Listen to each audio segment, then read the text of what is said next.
All right, there we go. Morning. My name's Lex, and it is Sunday morning.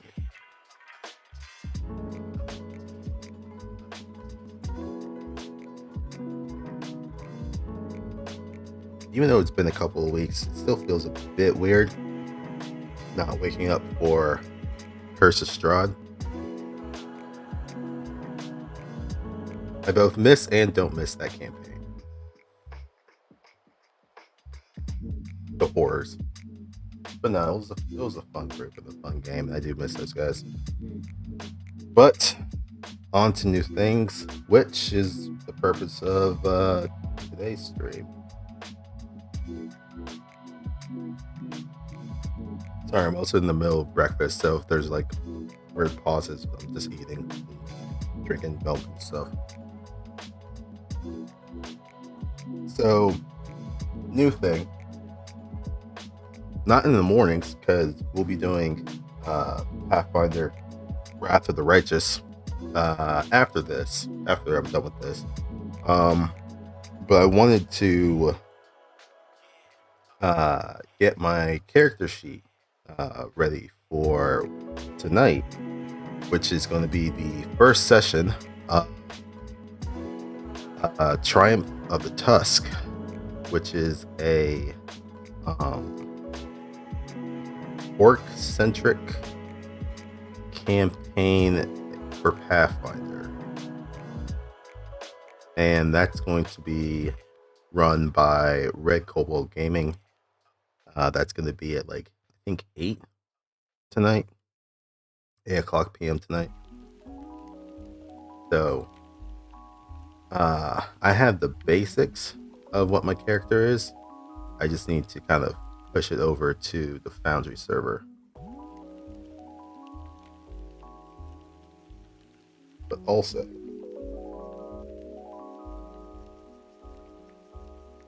as we're wont to do on this channel, look at what we're going to actually be doing.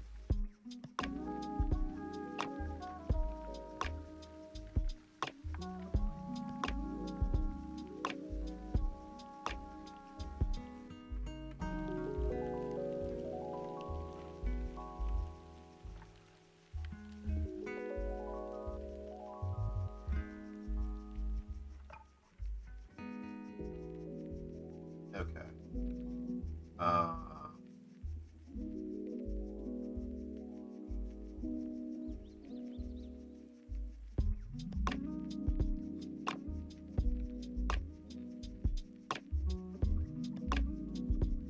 Alright, I want to make sure that was right. Yeah, so Pathfinder Second Edition, Triumph of the Tusk.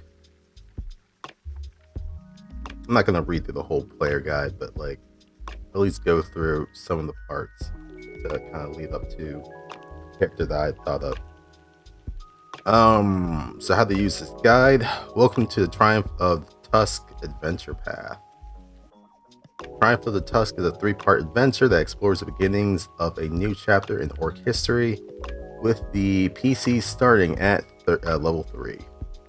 Each PC is a low-ranking dignitary or something that's somewhat adjacent to it, representing a foreign state, an organization, one of the main orc holds, or even just their own personal ambitions as they seek opportunities in a more welcoming Belkzen. Though this campaign focuses on orcs and the politics of Belkzen, PCs do not have to be orcs to participate meaningfully. And that is actually the case for our group, because we have myself, I'm playing an orc, Will / Snood, he's going to be playing an orc, and then we have Cadenix, who's playing a lizard folk, and then 2 other people. I've only just recently met them, but they've been on some of Crash's past games, as well as shit.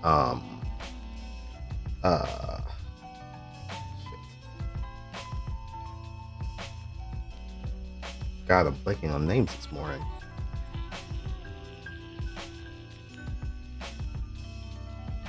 God, it'll come to me. But they were in Crash's or one of Crash's Salt Marsh campaigns, because he ran 2 of those at the same time. It was Salt Marsh Sun and Salt Marsh Moon. But they were also in Curse of Strahd with Red and Cadenix. They were characters that we encountered in our game in Daybreak. I believe her name is Ness. She played Illyria in Salt Marsh. She played Eloise, the little halfling cleric, and then absolutely horrible names, especially this morning. It'll come to me when I look at stuff. Maybe it won't come to me. It won't come to me. God damn it. Things are blocked. Fuck. Okay. It's because it's on privacy mode. That's why. Oh, wait. Ness. And... No. It's not showing.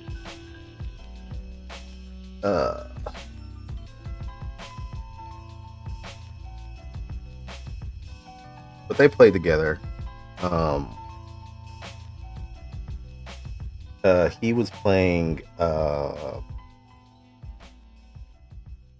Bartleby. Yeah, Bartleby. He was a druid in their Curse of Strahd campaign, but unfortunately we never encountered him until the final fight with Babo Zaga in our campaign, so we didn't have as much interaction with them. But yeah, I know Crash had taken some of their characters and thrown it into Daybreak as vampire spawn. So we encountered a couple of them over the course of their campaign. K-Nex, he was Rosrin, the Minotaur Horror. And then Red's character was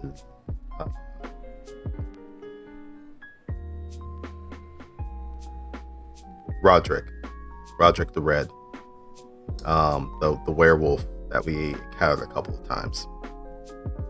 But yeah, I'm going to be playing in this campaign with them, so it should be fun. I'm looking forward to it. Eventually I'll actually get fucking names in my head this morning. Also, continuing this campaign uses Pathfinder's remastered rules, so all you need to play is Pathfinder core, and player core, and a character sheet. With your game master's permission, you can also use other Pathfinder Second Edition supplemental rulebooks, campaign setting books, and accessories to customize your character further. I'm not going to dive too deep into some of this other stuff. I feel like it's probably going to end up coming through in the game. But character suggestions, though you're free to make any character you like for this adventure path, the following suggestions will help you get the most out of this campaign. ancestries. Though Belkson has a reputation for generally being unfriendly to outsiders, Ardax, the white hair, is working to change that by inviting people to come together at Tormut. Well, actually, maybe I should read that part at least.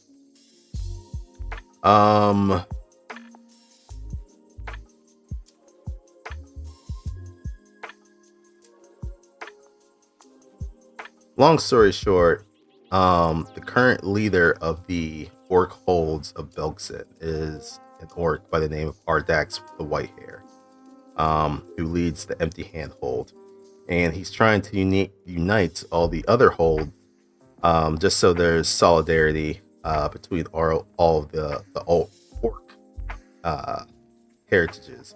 So there's this event gathering called the Tormut that's going to be happening during the Flood Truce peace agreement in the region. So that's kind of what all our characters are doing. We're going to this Tormut to kind of discuss togetherness and unite all the holds and stuff like that.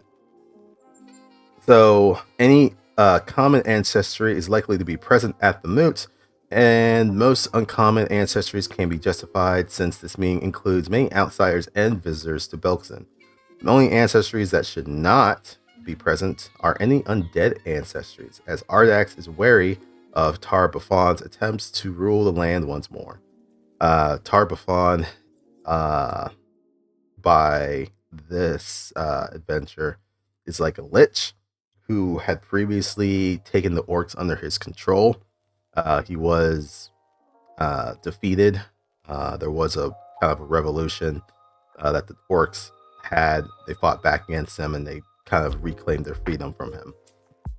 So, undead lich. The orcs don't like undead because they think that this dude's going to be coming back.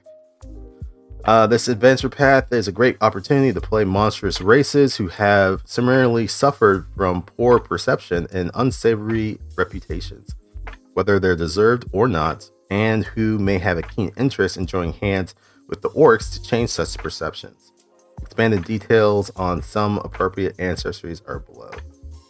And essentially they're kind of listing out some of the common ones that you'll end up seeing.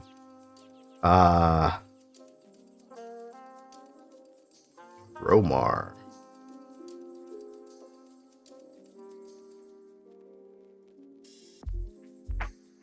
Oh, I think Dromar are like half orcs. So they may have like mixed heritage from one, but then also be the other half being orc. So coming into this campaign, reconnecting with their orc side. Then you got your dwarves, who had kind of a bad history with orcs, but I guess you could try and mend those through this alliance. You have goblins, you have hobgoblins, you have humans, kolos, which are gnolls in Pathfinder. You have lizard folk, and then obviously orcs, and then you have rat folk. And then classes. Though all classes can find the opportunity to shine and triumph with the Tusk, some themes in the adventure and in Belkson culture itself make certain classes especially appropriate for this campaign. So they kind of group them into groups, words. You got your explorers like druids and rangers. You have your spiritualists like druids, but also maybe clerics. You have your warriors like barbarians, champions, exemplars, fighters, and monks. You can also look at swashbucklers, though they may catch some looks just because of how eccentric they are.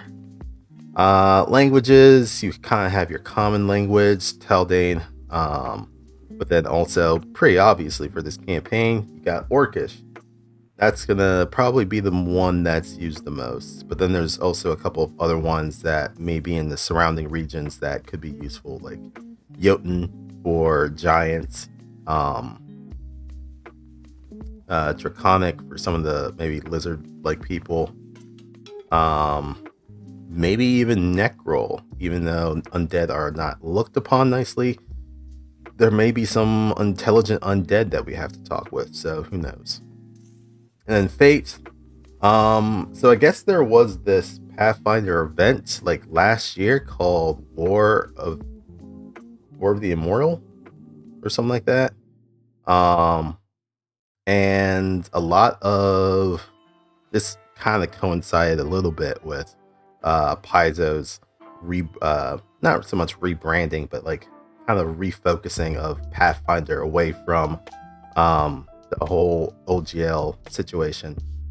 So they kind of just went through and cleaned house of a lot of things that were problematic, which included quite a few orc gods, because I think previously orcs were like a lot more violent, a lot more brutal, and a lot more problematic, like slave drivers and raiders and stuff like that. They still, I think, do kind of raiding, but they're not as heinous as they used to be in this current edition of orcs. So especially with their gods, they kind of killed a number of the problematic ones, and now they have a new-ish pantheon of orc gods.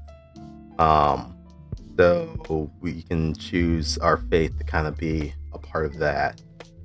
And then it talks about that for patrons, although a PC might attend torrent moots for their own opportunities and enrichment, the campaign assumes that most or all of the PCs are representatives of a company, state, or other organization that's curious about Belkson's overtures of friendship and the potential to benefit off of Ardax's desire for alliances.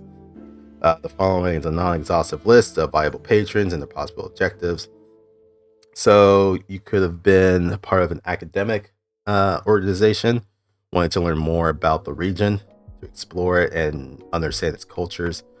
Could be part of a commerce organization, because with Ardak kind of opening borders a little bit here, there could be opportunity for new trade to come through. Military, again, orcs are proud but fierce people, so there may be some military organizations looking to alliance with the orcs or to see what the orcs are up to, just to see what's happening. And then skills and feats. While many skills and feats will be useful to this campaign, listed below are some skill categories that are particularly thematic or useful in Triumph of the Tusk. So yeah, since this whole campaign is kind of focusing on building alliances, a lot of charisma stuff is probably going to be useful, or at least having a couple of feats for it may be useful. Exploration, Belkson, from what I understand, is kind of like a plains region, but it's also pretty large, and there's also some other terrain that's kind of within it, but like, yeah, it's a pretty large region, so having things like athletics, nature, survival are going to be helpful for forging through the expanse. As mentioned earlier, this is kind of an orc-centric game with a lot of their heritage and themes, and even faiths going to be kind of a part of it. So having lore about the region, about the orc pantheon, about I guess just their society could be quite useful. So athletics, religion, society could help. And then backgrounds at the start of the campaign. You and your party members have arrived at the camp for torrent moots. Your character backstory should involve a reason to be interested in potentially allying with Belkson. And then we have our standard backgrounds from the player core. Most of them will kind of work. And then there's, as pretty much every other, not every other, but almost every adventure path, at least that I've seen so far, they have custom made backgrounds that fit into the theme of the campaign. So they have 6 of them. I did not take any of them. I had my own ideas for my character, but they were available. So yeah, that's just a quick overview of the player's guide for Triumph of the Tusk. So as I said before, I'm playing an orc character who is from the Belkson region. Or actually, maybe I can just quickly go back to here. They call the tribes holds in this region. So if you hear hold, that's likely also going to mean tribe. So like the current tribe that rules over the region is the Empty Hand hold. But you can also say that's the Empty Hand tribe. Same difference. But just in particular, Empty Hand, this is Ardax's hold, which rules Urgir. That is the orc capital city in Belkson. And thus has the strongest claim to ruling Belkson. The hold also controls much of the region's trade, ensuring its members are well equipped and well paid. So Urgir is the capital city that we'll probably be visiting at some point. Don't know when, but I can imagine that's going to be something later on in the campaign, if not pretty soon. Who knows? But yeah, Empty Hand holds. They are the current tribe that kind of hold most of the ruling power in Belkson. I created my character from the Gutspear hold or Gutspear tribe. After being disposed by Eight Fingers hold, which was another one, and chase away from the Darklands, which is the Darklands are like Paizo's version of the Underdark for Galarian. Chase away from the Darklands access point of Deepgate. The Gutspear holds is weakened and without a territory to call its own. Perhaps by aiding Ardax's agenda and earning his protection, a Gutspear PC could earn their hold a new home. So I know Red has kind of changed a couple of things. Mostly that most of the tribes are like more nomadic in nature. So there's not really going to be a singular spot that some of them are going to have. But in this case, my character and her tribe used to be stationed at a place called Deep Gate, but another hold took us out of that place. And we've kind of just been wandering the region ever since then.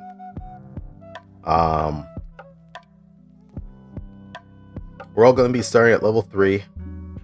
I'm playing Gresha Zarchek, which I've played in a couple other games, but those have mostly just been one-shots. So this is the first time that I'm playing her as just a actual campaign PC. She is a scholar background for occultism. I kind of made it so that she's always been fascinated in occultism, even from a young age. And unlike, say, nature or religion, it's mostly been occultism for her. And then class is Magus. We'll slightly get into that a little bit later. But essentially, she grew up during their times. There was, as I had mentioned before, the orcs, they were under Tarbathon's rule, that undead lich. There was a battle to fight and dispose of him that occurred, I think, 5 years from where our current year is in the game. and Gresha was part of that battle. However, something occurred on the battlefield that killed a lot of her tribe's members, but also some of those that were unlucky enough to survive were changed, and they became grave orcs. Which fits because that's a heritage for the orcs. You were exposed to powerful necromantic energies that should have killed you, but you survived. Your skin is cold, clammy, and gray. You gain resistance to void damage equal to half your level, minimum 1. You also gain a +1 circumstance bonus to saving throws against effects with the death or void trait. So, being a survivor, kind of rough. But yeah, they participated in that battle. They survived it, but they were changed, forever changed. And even though they're still part of the Gutspear tribe, they're not exactly looked at the same way. Since they've now kind of physically changed because of the blowback from the necromantic energies from that fight. But it was kind of during that changed state that Gresha had encountered a wandering wizard who was traveling through the Belkson region. Maybe kind of trying to understand the whole aftermath of the battle that occurred. And through her interactions with him, she was already a warrior, but through her interactions with him, she learned about the arcane spell school. So combining both her warrior prowess as well as her arcane teachings and a little bit of her occultism teachings, that's why she is a magus.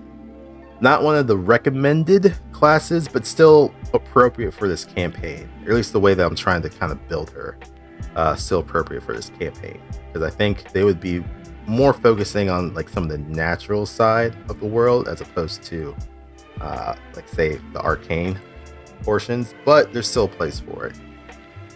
So yeah, so we're starting at level 3, but I need to and I think I've already did it. It was level 1. Oh, I also have art for her because I had gone through and kind of put together some concepts through ChatGPT, and then kind of working through Red a couple, I think it was like a week ago or so, kind of refined down to an image to utilize. And this is Gresha. Gray-skinned, tattooed, muscle orc lady.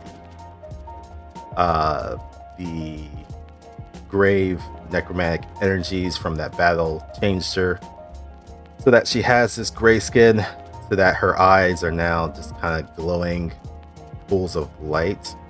Almost looks kind of like she would be like a wraith or something. But still orc. So yeah, that's Gresha. So pulling back, actually now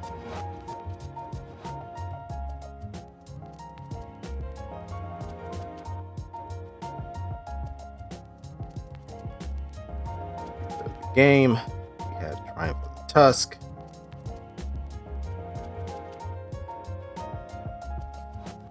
Gonna take a bite of my food while this loads.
All right.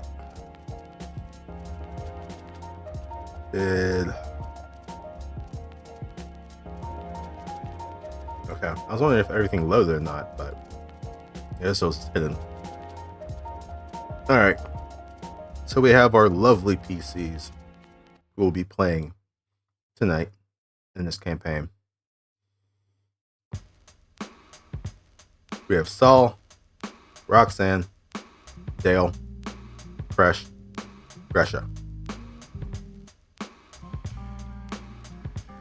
And everyone can do their introductions when we actually do the game, so I won't do that here.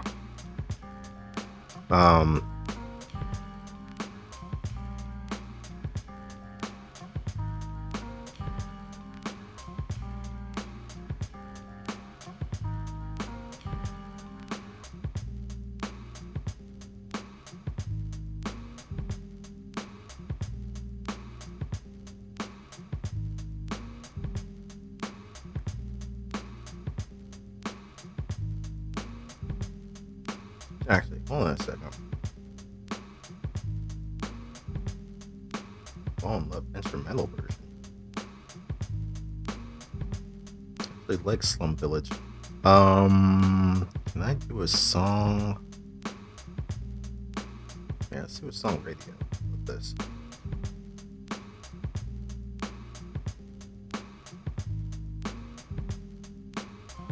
Hopefully these are just instrumentals. I don't want to get hit with PMCAs and shit. Probably not, but we'll see. Start it.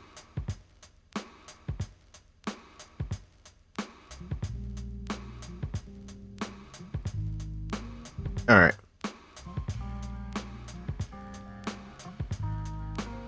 Gresha. We have her at level 1 right now, because that's what I've done so far. But I need to do the rest of her leveling up, because we are going to be starting at level 3.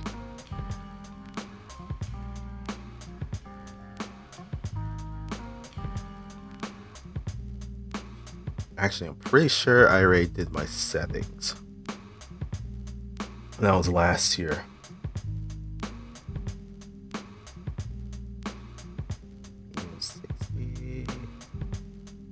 Dice are nice. I think I did my dice, but let's check. Yeah.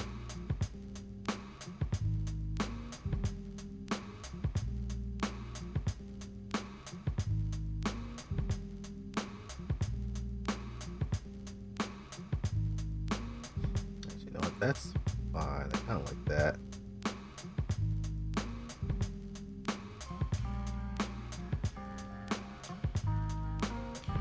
Nah. I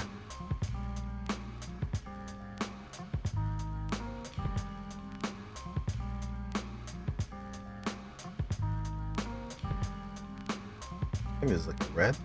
Yeah, it's red.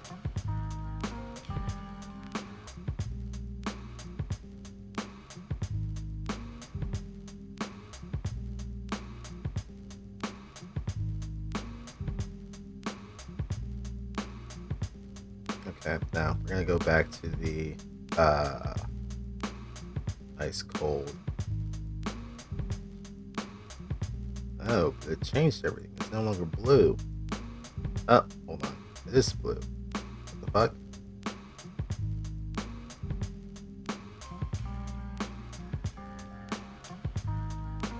That's weird.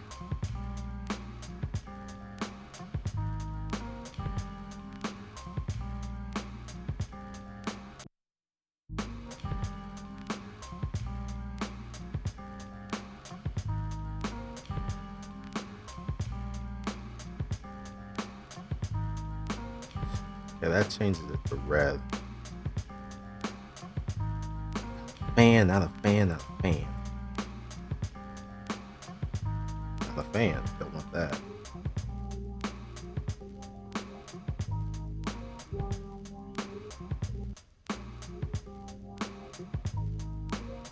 Alright, we just go back to cold, I guess.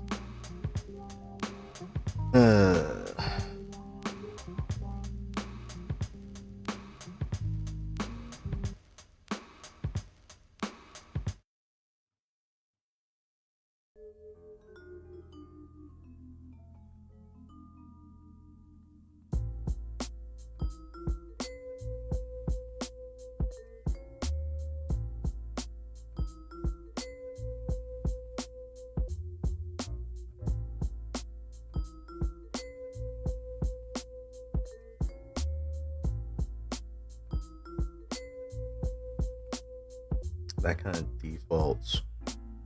I thought I had my dice all picked out, but I guess I didn't. Because now I'm just kind of going back and forth between shit. And the necrotic has to be red? That's annoying.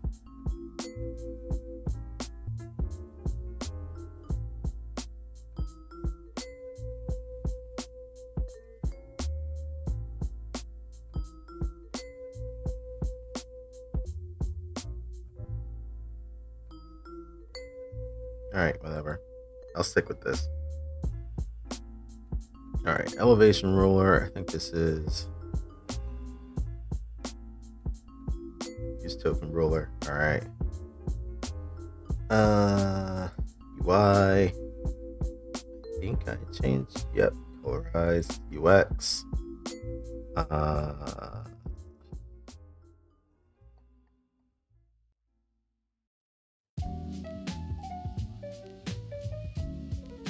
Oh no, it was HUD.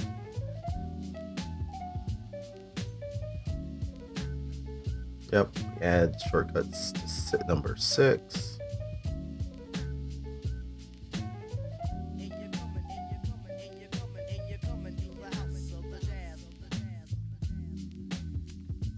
Alright. I think that's all good. Saved, and we're good.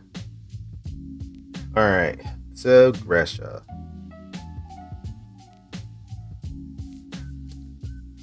Let's level you up. So, first level,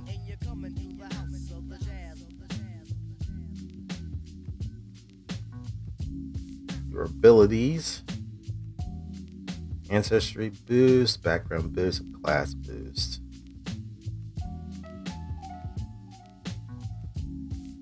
Alright, so ancestry. You are Orc, we boosted strength and intelligence. Background, you are a scholar, we boosted strength and intelligence. And class, we boosted strength. Alright, that's all good. For level 1, we picked strength again. We have con, we have dex, and we have intelligence. Alright, that's all Gucci. Alright, skill training.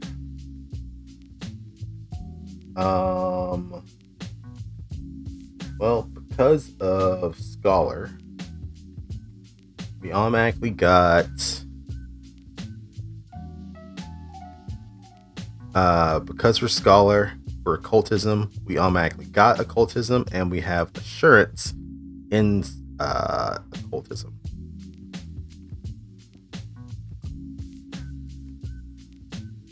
Yep, assurance for occultism is there. We also got academia, the academia lore skill, which is also there. All right, so that's good. For the class, we are trained in Arcana. I don't know if there is an occultism warrior class. Maybe there is. I'm still relatively new to Pathfinder, so I don't know all the ins and outs for the system.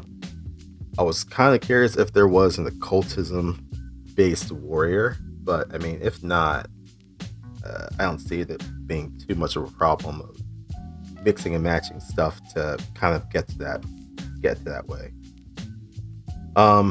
But I am trained in Arcana, and then 2 additional plus my intelligence, which is a 4. No, it's a 3. Intelligence is a 3. Yep. So 5 skills, which we already chose.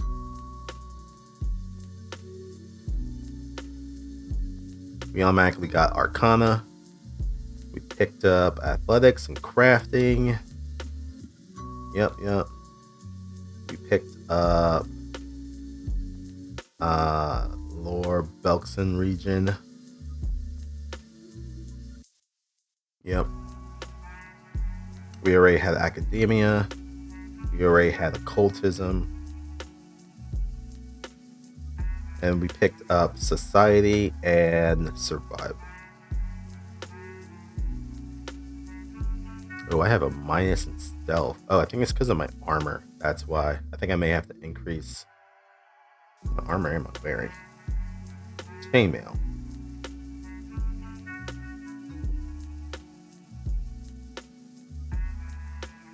Yeah, I think I have to be like a certain stat value in order to get rid of that penalty. Um,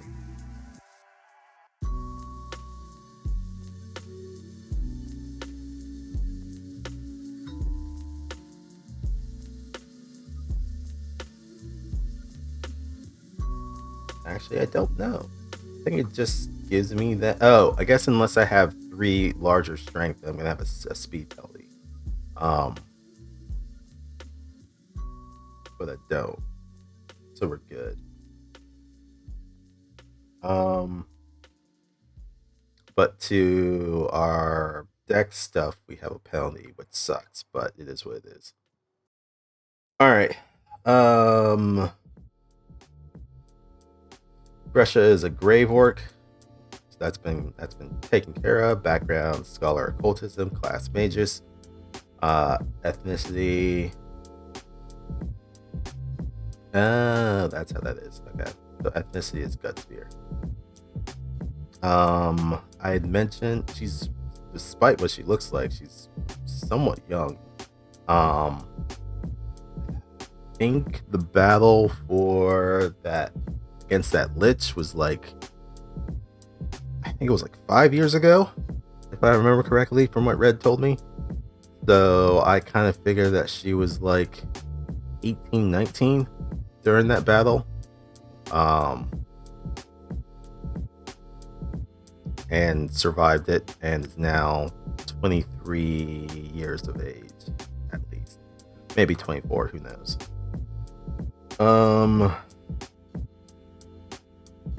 Alright. Ancestry feat. We have orc weapon familiarity. Mainly because I wanted to have a decent orc weapon from the start, and wouldn't be able to do that unless I had taken this feat. I guess if I was playing a fighter, actually even playing a fighter, I don't know if that would have changed it, because they do have advanced weapon training for fighters, which the butchering axe is an advanced weapon, in addition to also being an orc weapon. But I can't remember if it's just training that they have in it or something. Anywho, Maguses, they don't have advanced weapon training, so I had to pick that feat up in order to actually get it. Let's see, hybrid study. We chose inexorable iron. Pretty much meaning that when we go into an arcane stance at the start of each round, well, when we go into the arcane cascade stance and at the start of each round, if we have a two-handed weapon, we gain temp HP equal to half our level, minimum of 1.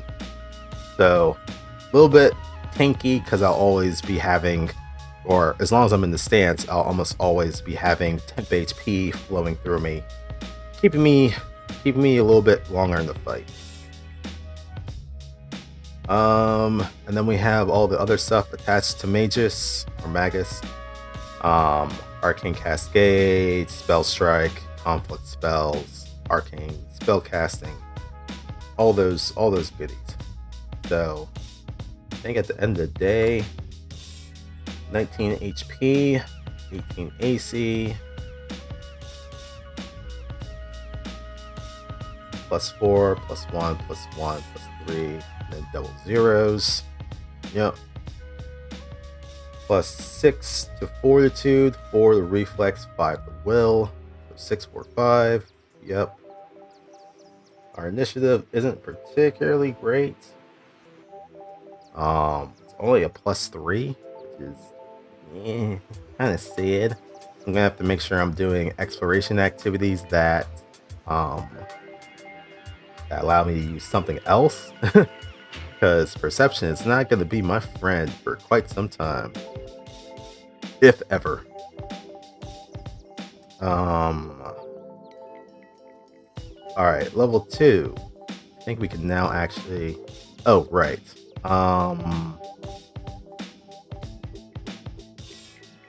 We had like 75 gold, which I spent a little bit of it on some items just for the level 1 character.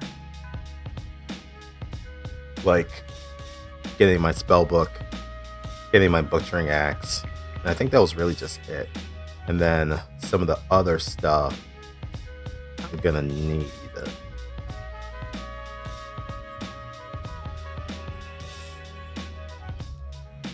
But let's do that when we get to level 2.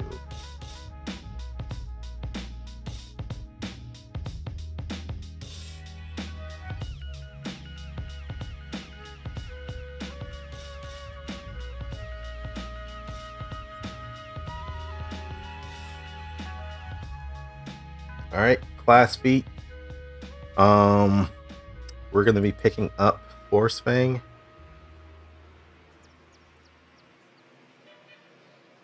No, didn't want to post it.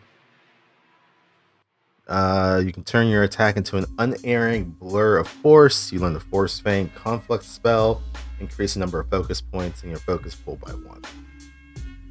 And in order to keep using Spell Strike, you have to. Well, actually, hold on a second. Let's get the selection stuff first. For archetype, we're going to be doing Tattoo Historian.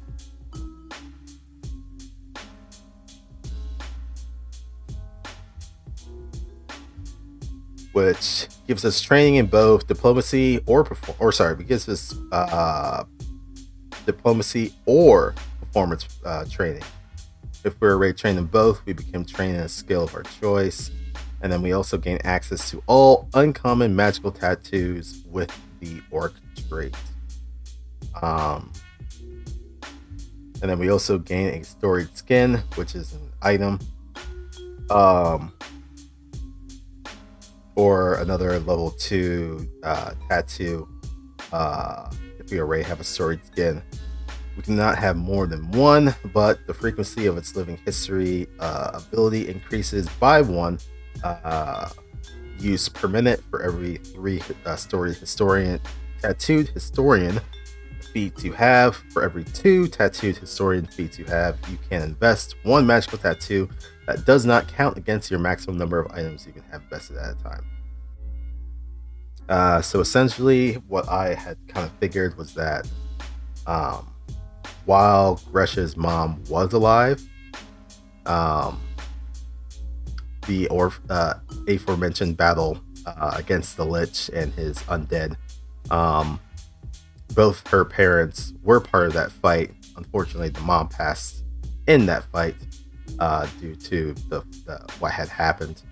But she was a tattoo artist for their tribe, and Gresha had kind of picked up some of those things from her mom, as well as her ink set.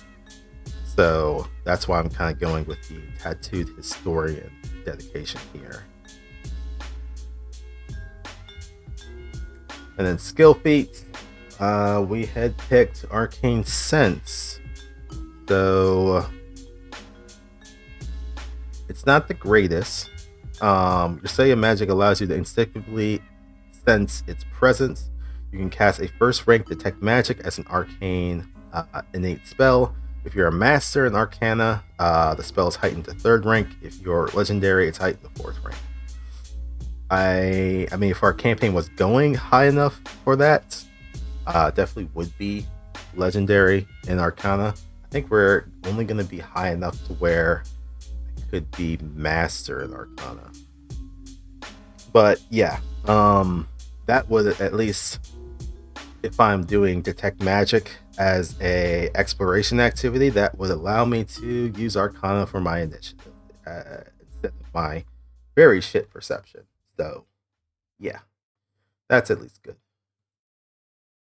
Though Detect Magic isn't exactly as good as it is in 5e. Alright, and then our ability boost that we're doing for this level is Intelligence.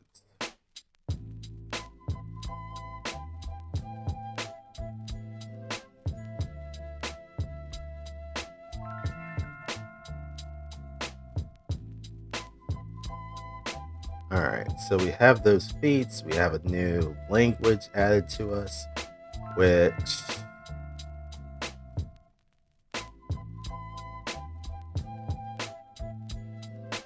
let's see, Common, Goblin, Jotun, Orcish, Necroll. We already have Common and Orcish. Oh, right. We jump you up to level 2.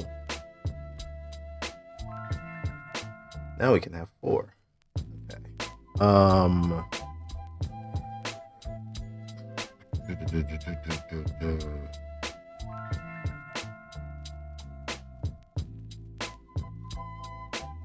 I'm gonna say, so we already have Common and Orcish, and then we picked up Goblin, Jotun, and Necroll.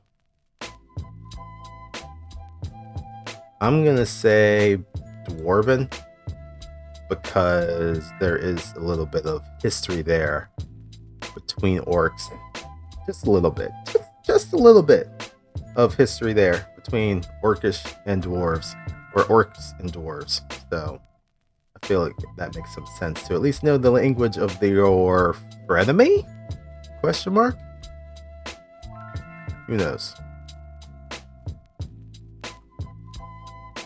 So where are you, Dwarvish? Dwarven. There you go. States. So we know Common, which is Taldane, Dwarven, Goblin, Jotun, Necroll, and Orcish.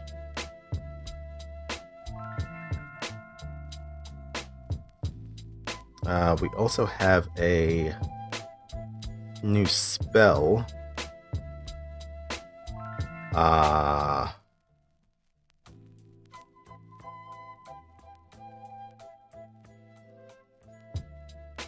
Spell preparation. We can have a new one. I had...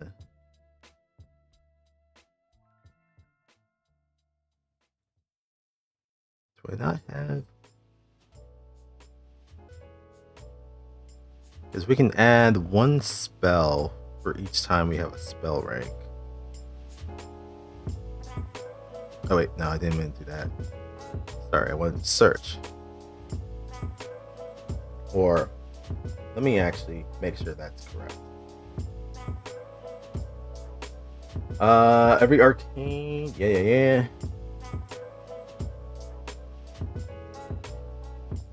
Your spellbook contains your choice of 8 arcane cantrips and 4 first level arcane spells, which we did that.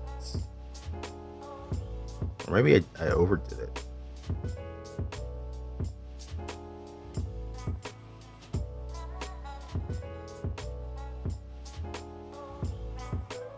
Each time you gain a level, you add 2 more arcane spells to your spellbook of any level you can cast.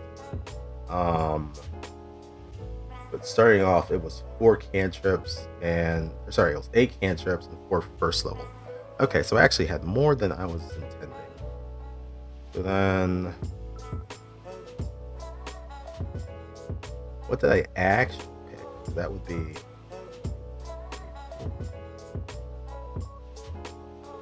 1, 2, 3, 4, 5,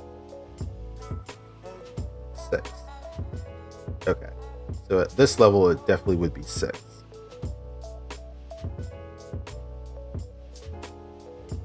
Which I had Briny Bolts, Chilling Spray, Grim Tendrils, Horizon Thundersphere, Hydraulic Push, and Thunderstrike. Okay. Wait, where the fuck did runic weapon come in then? Oh, hold on. 1, 2, 3, 4, 5, 6, 7. Okay, that's too many. I should be at 6.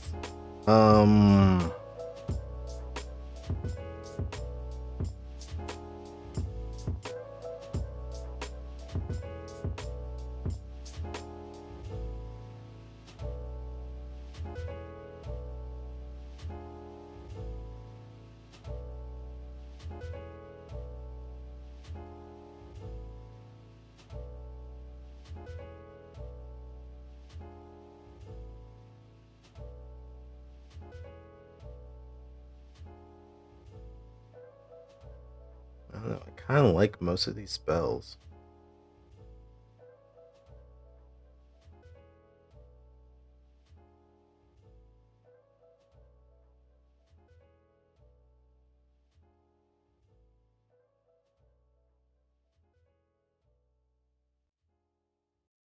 Deals damage.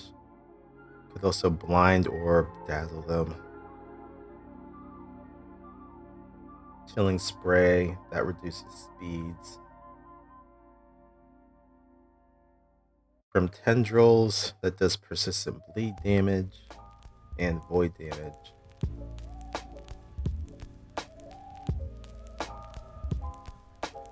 Thunderstrike does electricity and sonic damage.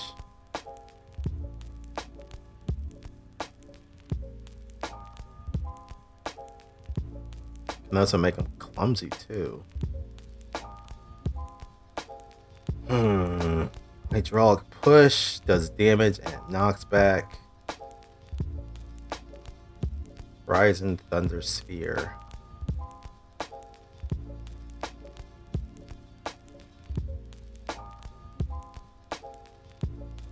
This also can dazzle.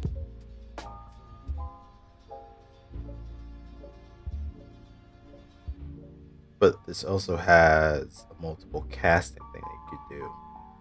I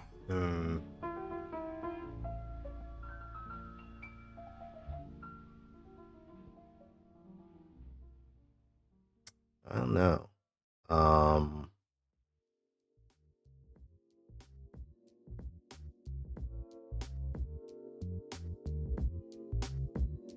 That has a line.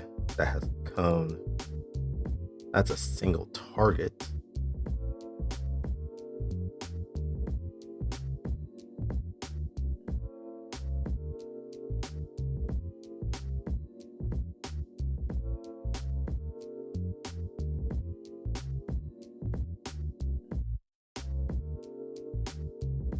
And this is if they're wearing metal armor. They get clumsy.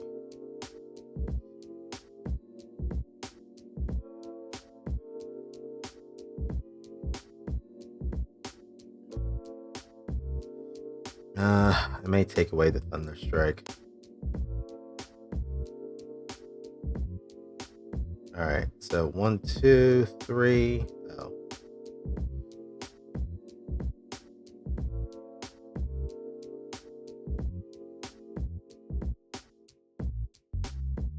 Oh, I took away runic weapon.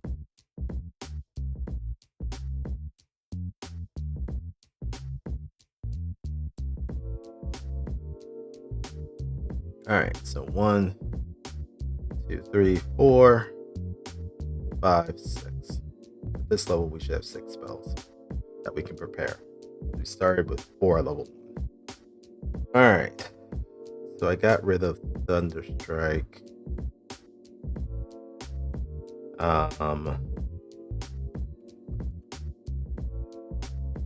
We can replace spells when we...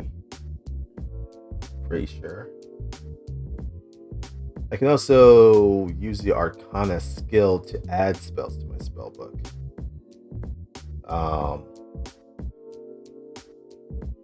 So I mean that's something.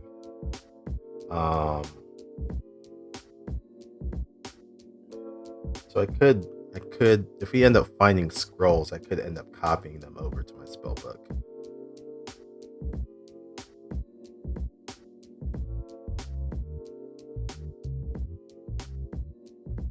Which I think mainly because I don't have a... Oh, okay, this should be 2.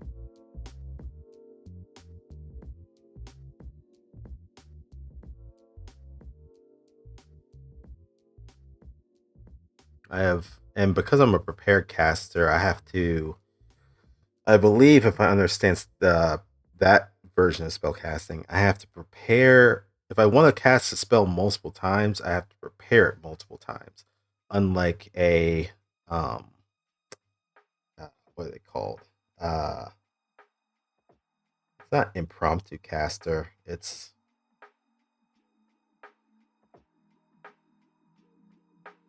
there's another version of a caster, but essentially it's more, that one's more akin to like 5e, where you have a number of spell slots and you prepare spells, but you can use those spell slots to cast any number of spells that you have prepared. You don't have to specifically prepare a spell multiple times in order to cast it multiple times. You just have to take a spell slot. Not the case for mages. Mages, you have to prepare something multiple times if you want to cast it multiple times. Long story short. All right. So we have that. We also have Force Fang, which our focus pool should be higher.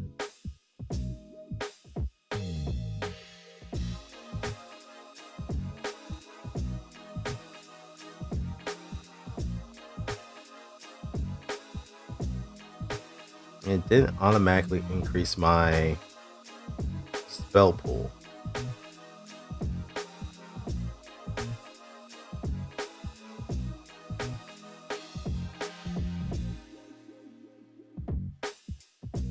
Force Fang.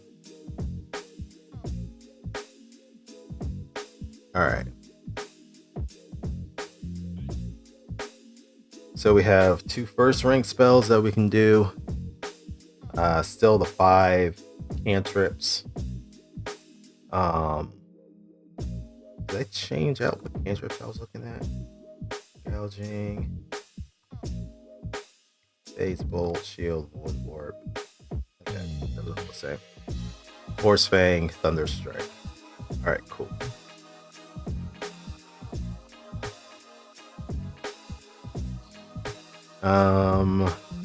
So that's all good.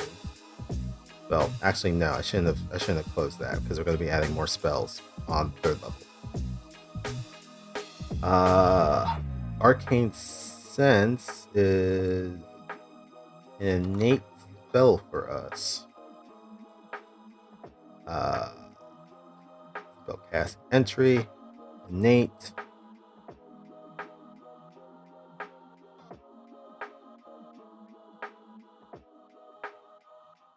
Oh, right.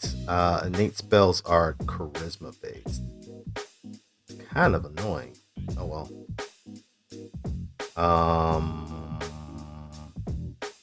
Sure. It is DC 14. Okay, that is correct.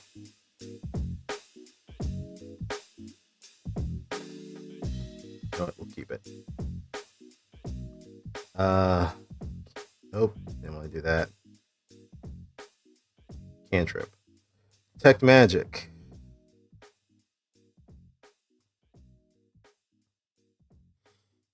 Alright.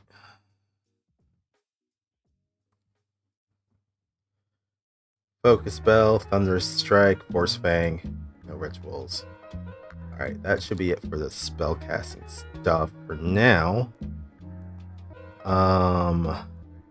We can do Detect Magic as a exploration activity, which is what we're going to do.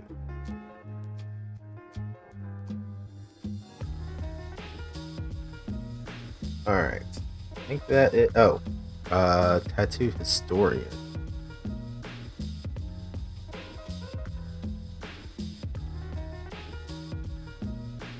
trained in diplomacy or performance. We took diplomacy.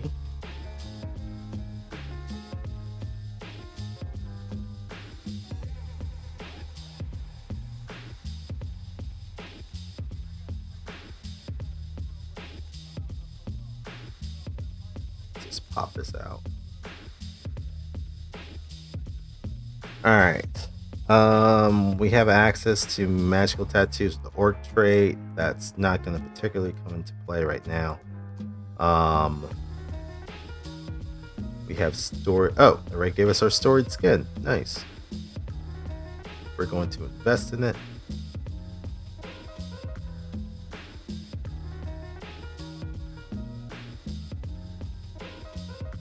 And we gain that for free, so we're good. Our uses of this ability.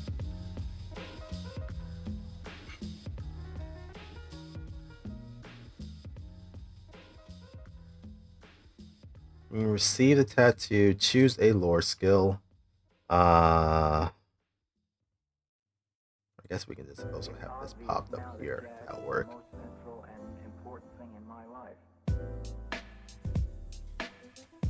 Alright. Let's see. Choose a lore skill. Add the visual traits to the recall knowledge action in order to study your tattoos, granting a +1 item bonus to your check using the chosen lore skill. A storied skin tattoo starts with an icon that represents a central event in your subject of study and is usually placed on the forehead or over the heart. Each time you learn about a major event in the history of that subject, an image, design, or symbol appears on your skin to represent the event.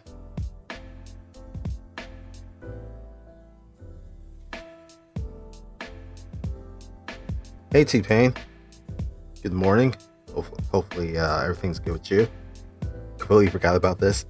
Oh no, we're not actually playing the game right now. That's not going to be until 8 o'clock Eastern tonight. So you're good. You're good. This is just me actually doing my character sheet and putting it into Foundry. So you're all good.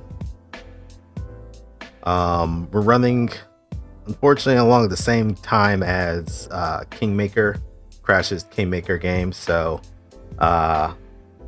yeah, you can have both streams on and tune into either one, or we'll have the VODs up pretty shortly after the game. But yeah, no, it's not until tonight. I'm just going through my character sheet and actually putting shit in. Okay, I should have the living history action. I do, even though I am attuned to this thing. Whoops. Weird. Okay. First thing.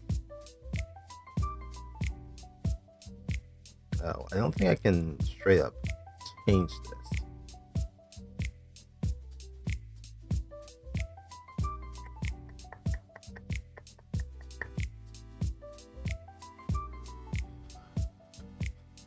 I also have a +1 item bonus to chosen lore.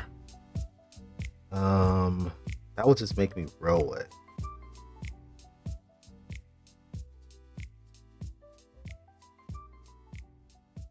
Maybe I'll actually have to go in and do an effect for this. I think so.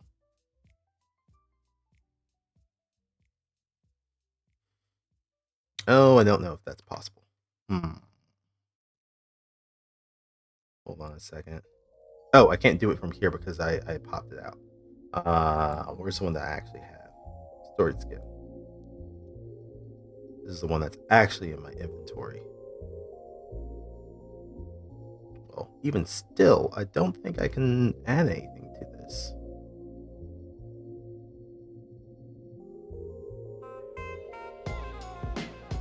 I may have to do a completely separate effect.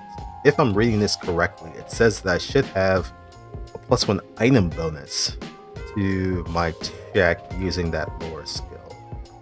So storied skin or belt.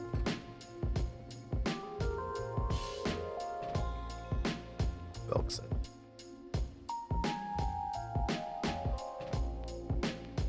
Belkson lore.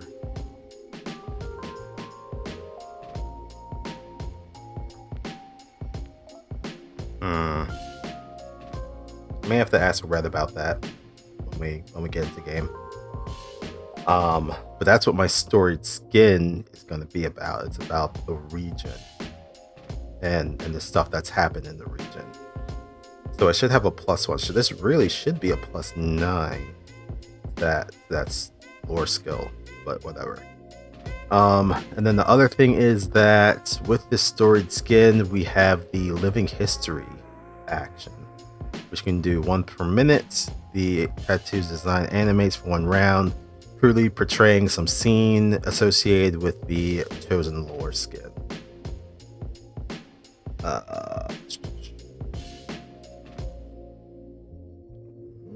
These.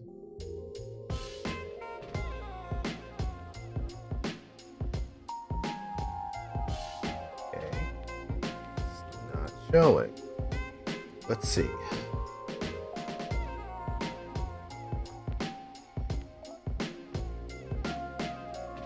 It's definitely not showing.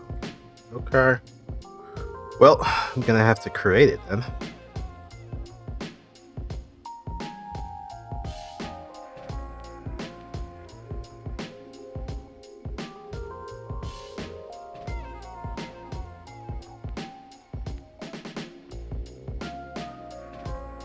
Okay.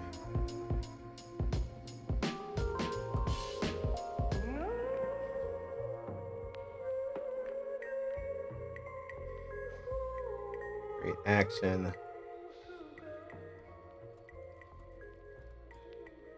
Called Living History. It has the concentrate tag. All right, it's 1 action to do so. I'm gonna say it's an interaction because that makes no sense.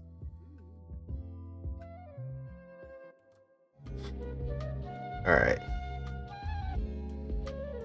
Frequency is once per minute, and then it animates for 1 round, and it portrays a scene from the chosen lore skin.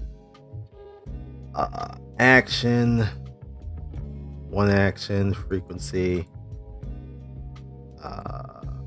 1 per minute. All right, cool. I think that, yep, it's there. All right, that worked. Change it.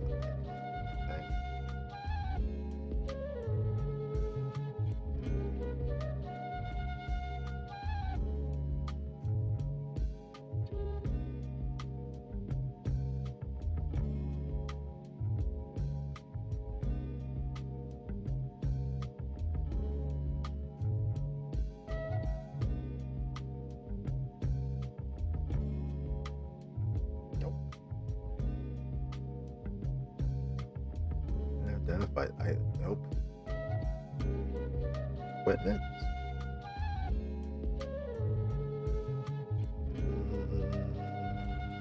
Nah, not for this.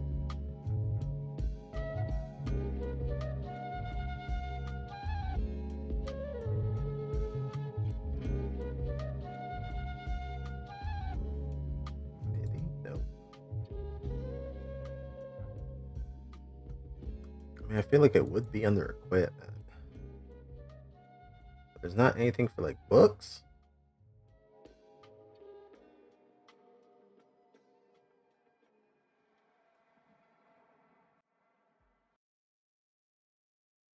Contract. Oh god, that face. What the fuck? Venturing gear. This is the best you got. I will use a book.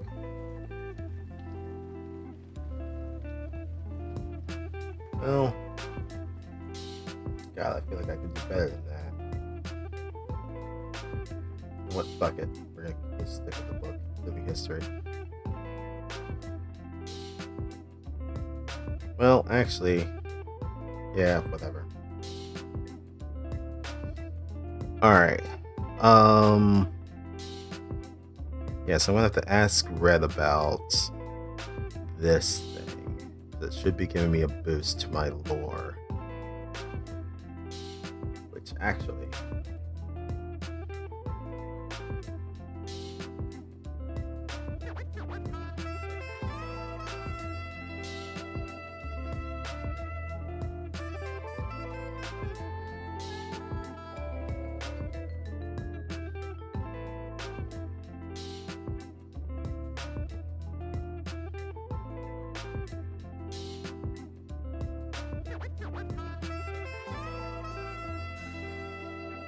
Alright.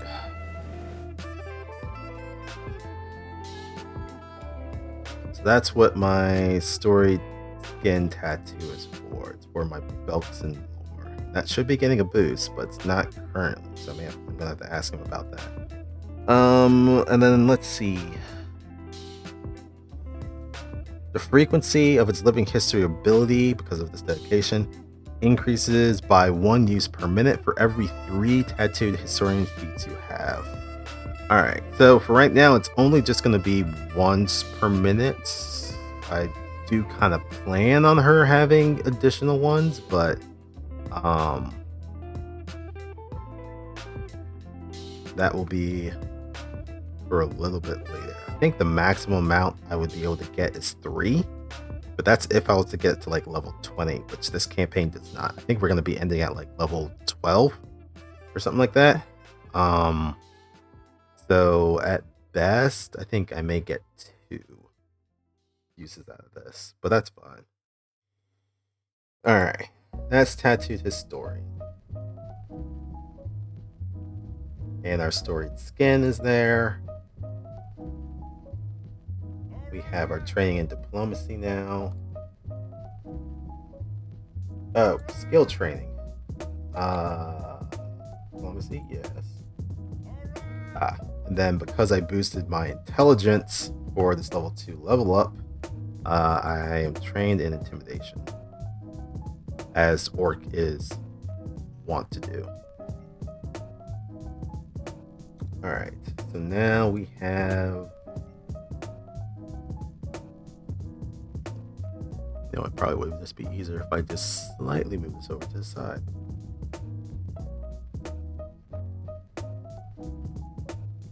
Alright. So we have Arcana, we have Athletics, we have Crafting, we have Diplomacy, we have Intimidation, we have Lore Academia, we have Lore Belts and Region, we have Occultism, we have Society, and we have Survival. Alright, cool. Alright, so that was level 2 level up. Now we have level 3.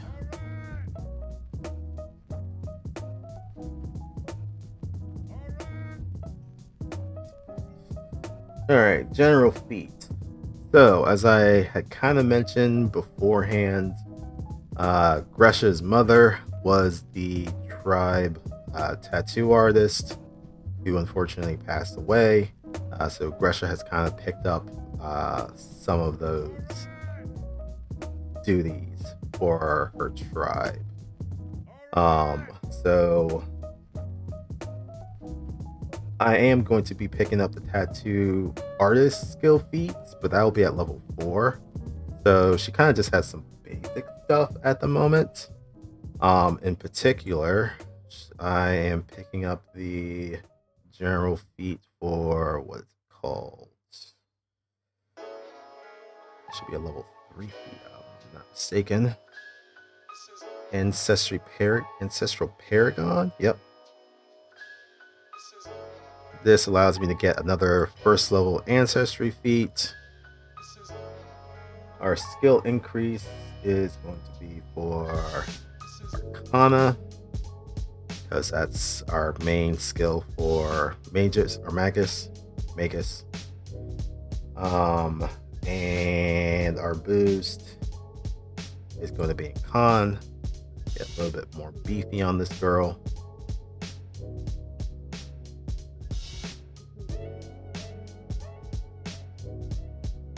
All right, and then the first level ancestry feat we are picking up is a War Mask,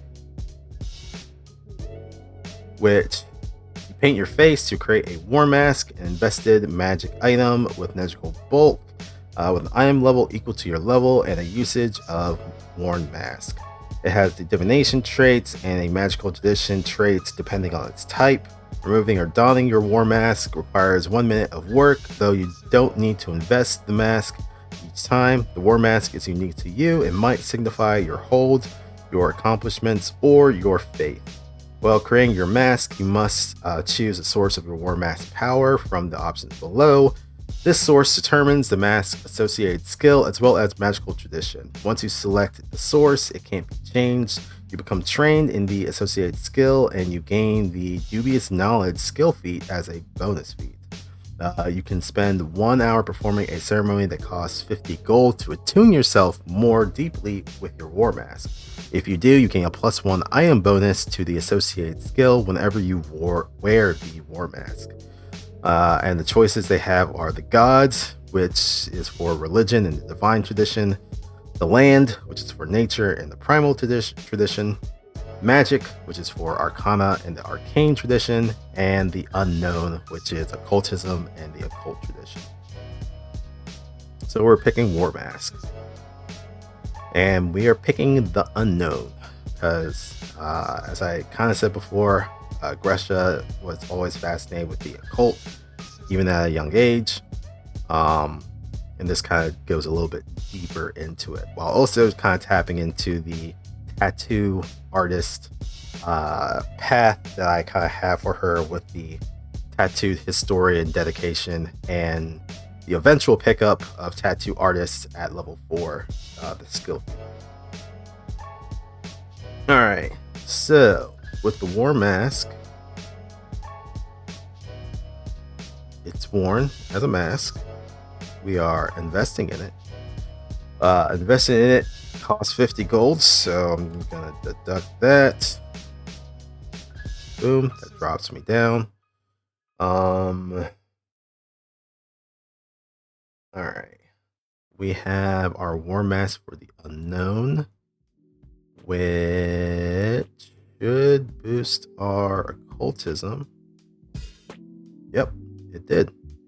Our intelligence is a +4, our trained proficiency is a +5, and then the War Mask for the unknown for occultism was a +1, boosting us to a +10.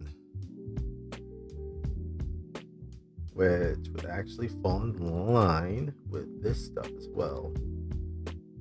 All right, hit points 40, AC 20. Perception still trash, but it is what it is. Fortitude save is a +9, reflex +6, will is a +7.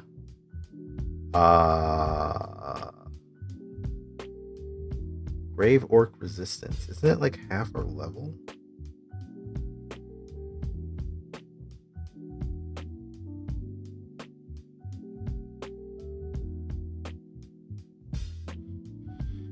You gain resistance to void damage equal to half our level, right? So minimum. I think if it's rounded down, then yeah, it would be just 1 void resistance. All right, that's fine. We have the dubious knowledge feat, which is gonna be fun. Gresha is knowledgeable, but sometimes that knowledge may come from various random ass things. So you're a treasure trove of information, but not all of it comes from a reputable sources. When you fail, but don't critically fail, a recall knowledge check using any skill, you learn the correct answer and an erroneous answer, but you don't have any way to differentiate which is which. This can occur as knowing something significant, but not knowing whether it's good or bad. So that's going to be fun. She's smart, but some of the information may be a bit random. Let's see. What else did I have? We boosted Arcana, which was right. Boosted Arcana, which is right.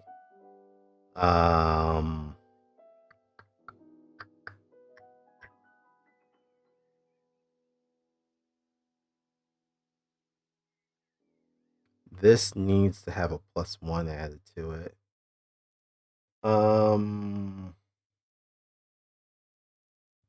Ladies and gentlemen, welcome to the beat. Oh, hopefully this isn't play words.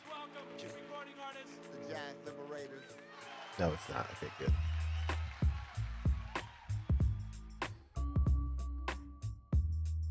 I don't want lyrics. I just want instrumentals. Let's see. I think spell slots is the only other thing we need to change right now. Hold on. 9 society, 5 survival. That's correct. Cultism, intimidation, diplomacy, athletics, crafting. Okay, that's all good. All right, spell casting. Detect magic is the only one that's for innate. Our focus points is still 2. With those 2.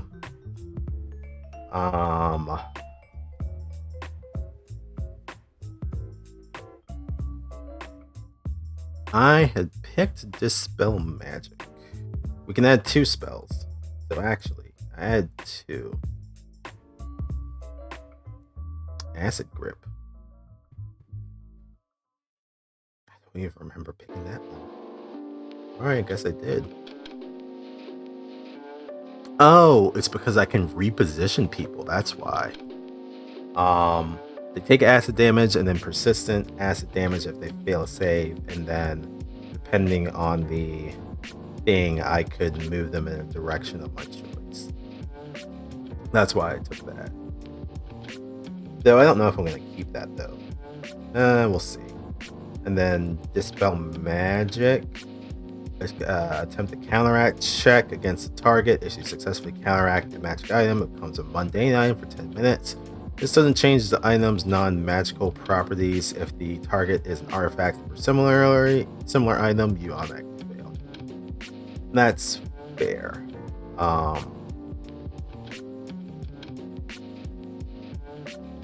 But we're trying to mostly look at like spell effects and unravel those.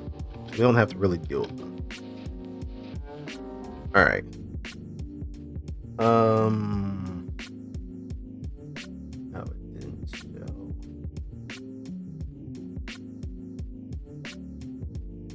Second rank spells. Acid Grab. Yoink. I am not fully familiar with the magic system for Pathfinder, so we'll see how this goes, but yeah. We'll see if this is actually worth it. Alright, and then the second rank spell that I decided to actually have in preparation was Dispel Magic for now.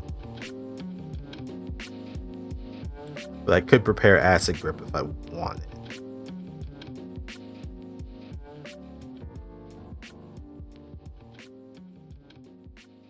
Alright. We're good. Our attacks, if we were to draw Butchering Axe out. Alright, have this guy targeted for other stuff I was testing. First off, Butchering Axe. We have a strike with a +9 modifier. So actually, let's get rid of all this other stuff.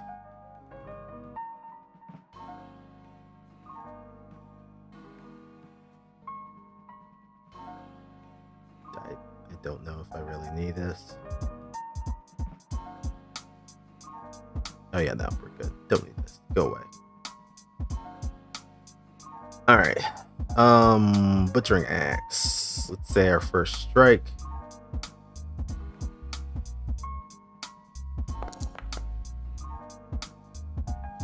Starting off well. Thankfully it's a crit because they're unconscious. But sure.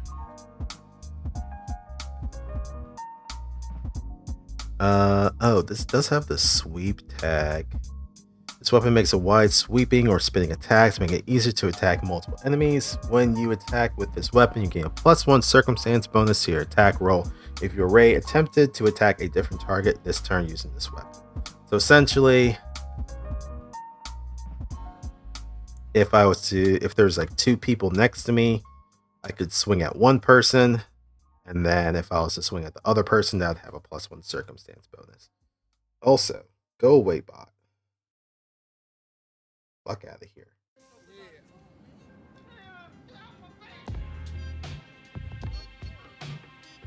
Yo, Tusk, man, I ain't gonna rap tonight, man. I got the blues.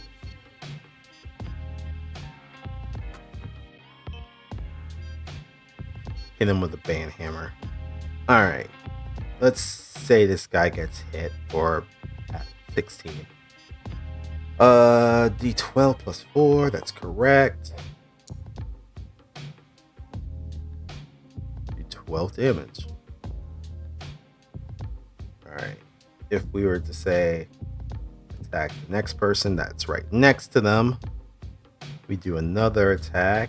This will have map, but it also will have sweep. So let's say these 2 guys are next to me. That hits that guard. Same deal. 12 plus 4. He gets whacked for 8 damage.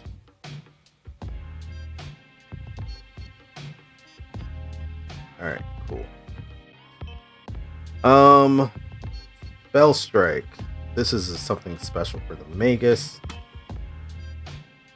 I could do it with unarmed strike or a with an actual weapon. I have to use it with a spell that takes 1 or 2 actions to cast, and I view my attack with that spell. If it requires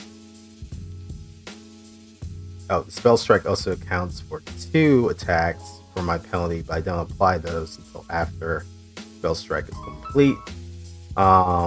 This makes it a magical attack. If this requires an attack roll, I use my strike's results to determine both the strike and the spell's attack. If it requires a save, the target of the strike rolls its saving throw as normal, though if I critically miss with the strike, the target is unaffected.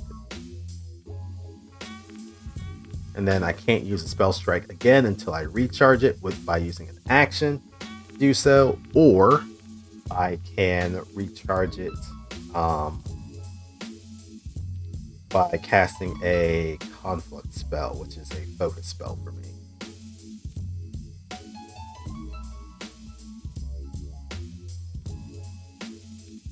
So what happens when I cast this? Does not. Okay. So I have to both. So I think when I'm doing this, I'm gonna want to make, because the strike is gonna determine if this even goes fucking off. So, all right. So we make the strike. It hits. It connects. We also are casting a spell. Let's say we're doing an cantrip, we're doing gouging claw at the same time. Let's do it for slashing. We don't need to roll the attack because we already did the attack. That was a 19 hits. So the damage from our butchering axe is 13, and then we roll, because it was a hit, we just have to roll damage, I believe. So the attack deals an additional 11 damage and then 3 persistent bleed damage to the target. And then if this was, say, a crit, it would do all the crit stuff added on top of that. And then that was my 2 actions for the spell strike. I've used it, can't do it again unless I take an action to recharge a spell strike, or I cast a conflict spell, which my conflict spells would be either Force Fang or Thunderous Strike. Let's say our next turn, let's say turn 2 is what we want to do this with. Do Thunderous Strike.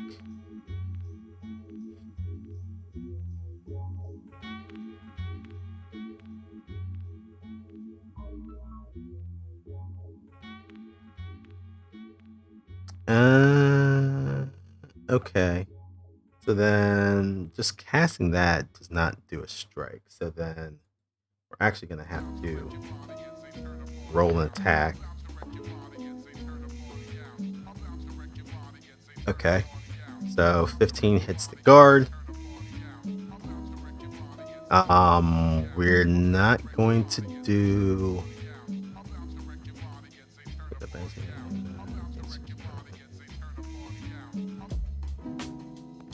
Oh, this still is a... Okay, so this is still a strike with the weapon. So 7 damage with the weapon. They have to do a Fortitude save, or they take 3 sonic damage on top of that. Oh, this is also a cone too.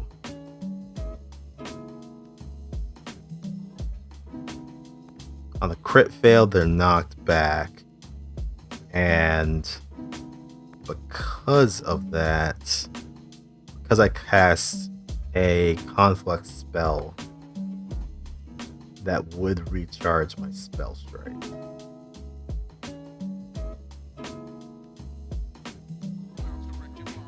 I feel like maybe spell strike should have like a limited usage, but then it recharges.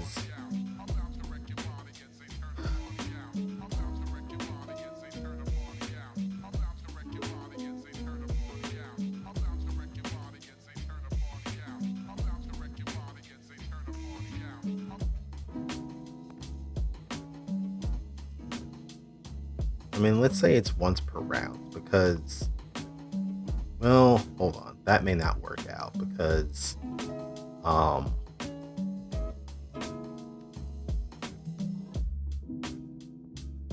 is there like a macro to recharge spell strike? I don't think we have something like that.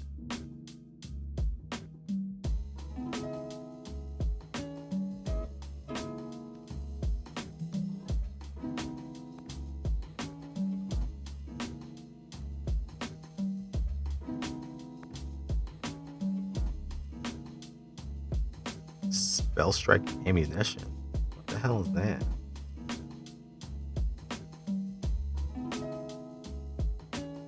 Activate spell strike by casting a spell into ammunition. What the fuck?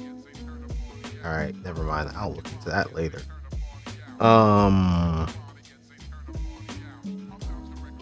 Yeah, I don't think there is a thing for spell strike.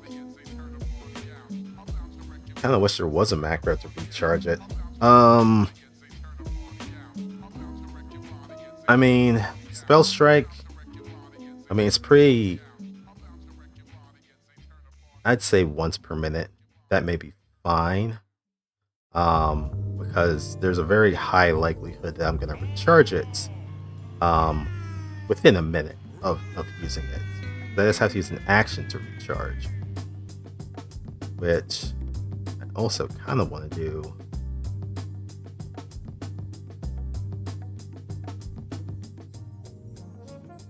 I want to do a special action called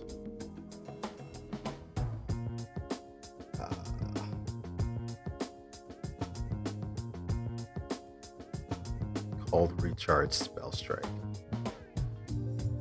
They say that it has the concentrate tag. Whoops.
God,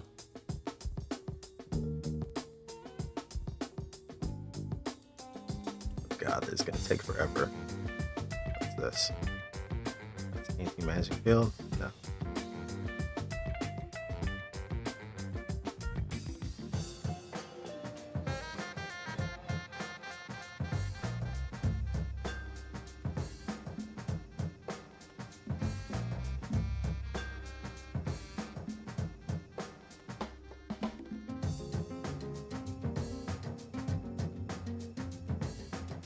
You know what? I'll do that. Recharging my spell strike. That'll be that. And on that note, let's get back to the program. Alright, so it's a one action, it has concentrate tag. Let's say it's interaction.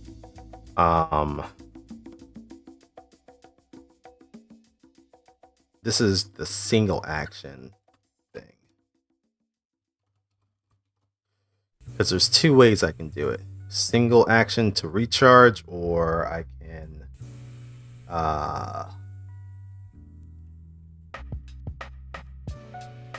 do a conflict spell to recharge it.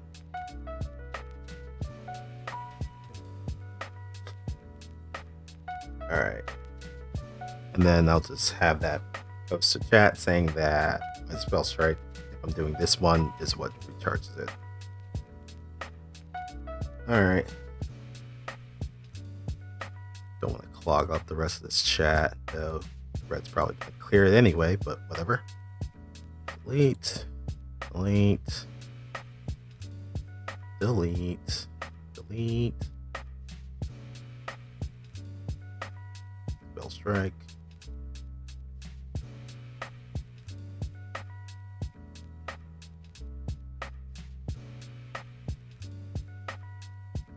All right.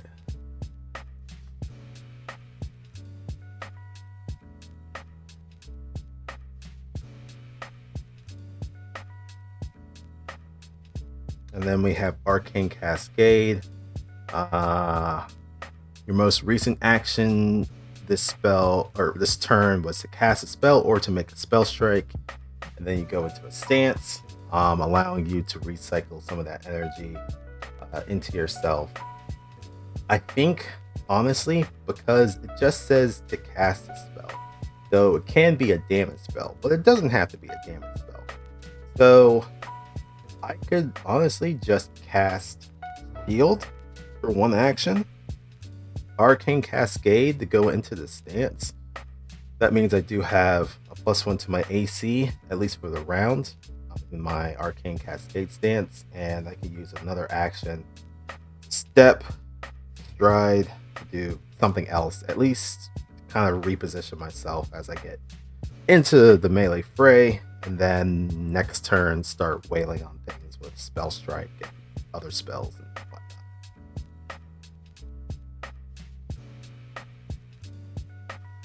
Or I could even do like Runic Weapon.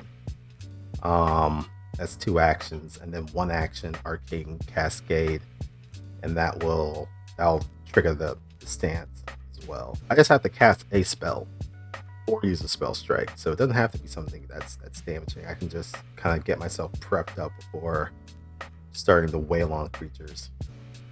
Let's see. I think that's pretty much it for Gresha. I am gonna want to leave this for now. Gonna want some stuff in my little bar down here.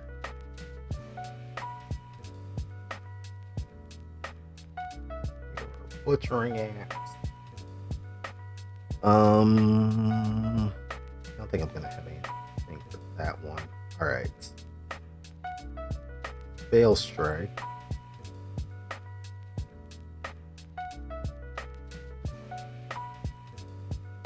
We're gonna have recharge spell strike right next to it. We're gonna have Arcane Cascade. Kind of go into our Arcane stance. What else?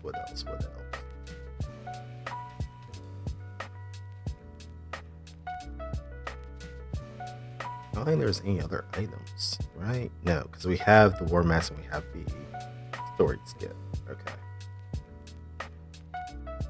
I could put spells down there. Probably not, though. I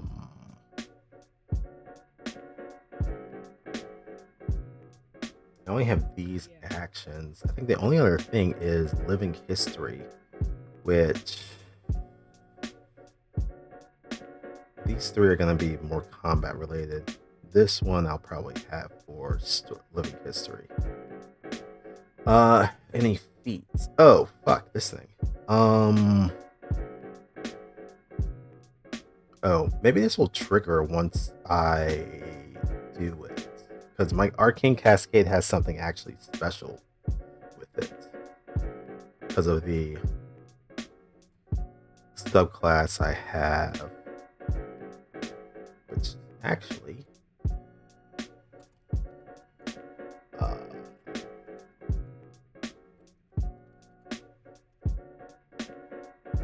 have that marked, so... I know that there's some other stuff that is tagged with Arcane Cascade. Inexorable Iron. Alright, we have our Force Fang, our Tattoo Historian Dedication, Assurance of Occultism, which actually, if I roll this, is this private? No, it's public. Does have assurance. Okay, so it's something I have to turn on and off.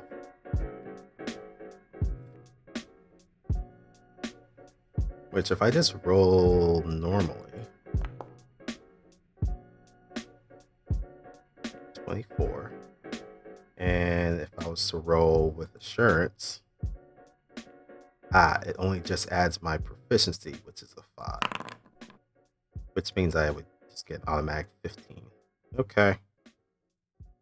I guess it would really depend on what's happening, but may or may not use assurance, but we'll see. What else is there? Arcane Sense. Most because my perception is rather shit. What am I looking at compared to the party? Oh, never mind. I am tied for shit perception with Sal. Why am I not surprised? Okay. Okay, so we both have pretty bad perceptions at a +5. That's pretty funny. Kresh has the highest at an 8. Nope. Sorry, Roxanne has the highest at a 9. Then Kresh, then Dale, then it's me and Sal tied at the bottom.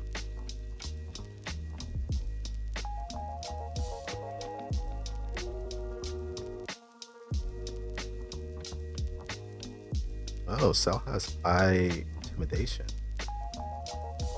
Okay.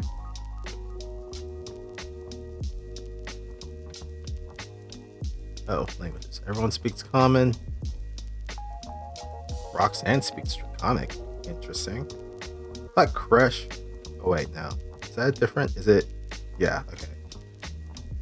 Eruxi is Lizard folk, and that's okay. So that's Kresh. I thought he would have Draconic. I guess not. I'm the only person with Dwarven. 3 people have Goblin. I have Jotun. Myself and Roxanne have Necrol. Interesting. Myself, Roxanne, and Saul all have Orcish. And then Roxanne has Wild Song. Not a lot of languages in this party.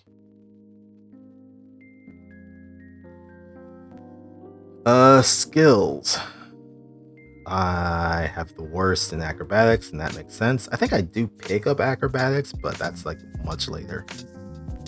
Arcana, I have the highest. Athletics, I have the second highest after Kresh. Crafting, I have the highest, the +9. Deception, I don't have deception. Sal does have deception. Interesting. Diplomacy, Sal has deception. I am tied. Nope, I'm not tied. I'm actually 3rd. behind Kresh. Interesting. Intimidation, Sal has the highest there. I have the second lowest in intimidation. Makes some sense. Second lowest in medicine, but I'm not even trained in it.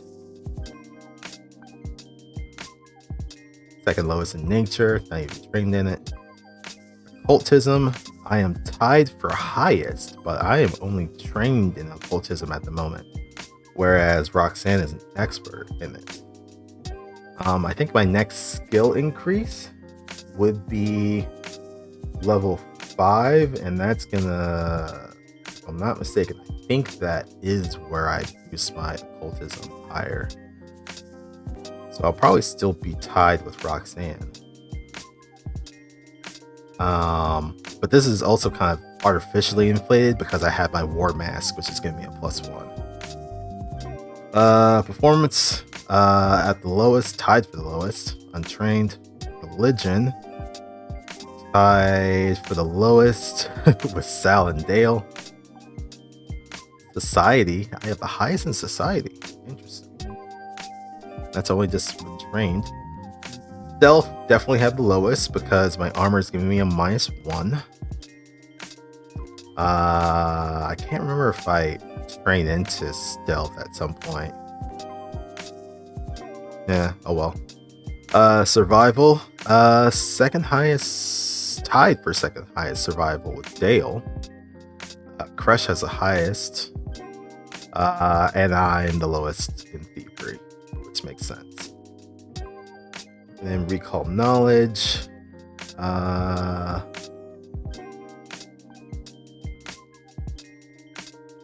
No one else is trained in Belkson lore. Interesting. Okay. So I'm the only person who has that training. At a +9. And I think I increase this even further. At certain points. Actually, also, this is supposed to be a +10 because of my story skin. I'm the only one with academia. Mary kind of went over. Roxanne has farming. Roxanne has herbalism. Sal has mercantile. Interesting. Roxanne has mountain. Has river. Kresh has underworld. Excuse me. Underworld lore. Okay. Alright. I think that's pretty much it for now. We're all starting this at level 3. So I think I've gone through and I've put in all the stuff for her at level 3. Have 17 gold left over. I don't think there's anything that I'm gonna have at the moment. Because I'm a martial character, I'm gonna at least need to save around 100, maybe a little bit more, 120, 120 for striking rune and a property rune, or sorry, striking rune and a potency rune, just so I can have her weapon a little bit better. Though I do have runic weapon for the meantime, so that lasts for what? I think it lasts like only a minute. Yeah, it lasts for a minute. So I'll have to see what a fight looks like before popping that. But yeah. Let's see. We have our Arcane Cascade. We have our Living History, our Return Spell Strike, our actual Spell Strike. Alright. I think we're good. Alright. So yeah. Triumph of the Tusk. This is going to be run by Red Cobalt Gaming. Level 3 to I think level 12 campaign. So it's definitely going to be running for a couple of months. And it's going to be taking place Sunday evenings at 8 o'clock Eastern. And our first session is going to be tonight. So we'll get to see all these characters and how they interact in this campaign going forward. All right. What I'm going to do is take a brief couple minutes break. I'll be back and I'm going to continue my playthrough on Pathfinder Wrath of the Righteous. But if I don't see you in a couple of minutes for that, then hopefully for the first session of Triumph of the Tusk later tonight. Otherwise, have a good rest of your weekend, Sunday. I know it's still snowing here in Boston, so that's fun. I'm just gonna be sticking my ass inside. All right, see you guys in a couple of minutes.